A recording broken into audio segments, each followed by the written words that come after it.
how to connect to Wi-Fi on Hawaii Airlines. Hello guys, welcome to today's tutorial. In this tutorial, I will show you how you can connect to Wi-Fi on Hawaii Airlines.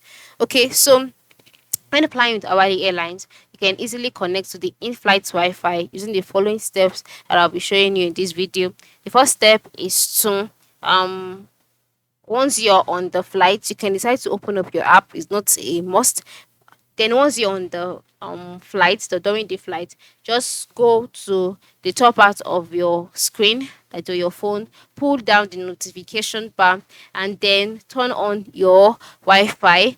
And after turning on your Wi-Fi, the next thing that you can do is to search for the high-speed internet by Starlink, which indicates that internet service is available, and then just simply connect your device to the Starlink Wi-Fi on Hawaii Air Wi-Fi network. All right. So once you're in the flight, just turn on your Wi-Fi, double click on it, or whichever way your phone functions, and then go ahead and search for Starlink Wi-Fi on Hawaii Air Wi-Fi network. Just look for Starlink Wi-Fi on Hawaii Air, and then once you can see it, click on it. Note that no login or credit card is required. All of this has been paid for together with your flight money. So once you click on it, you will be connected automatically to Wi-Fi on Hawaii Airlines. So this is how it is. Very, very simple. Ensure you stay connected during your flight. Have a good day.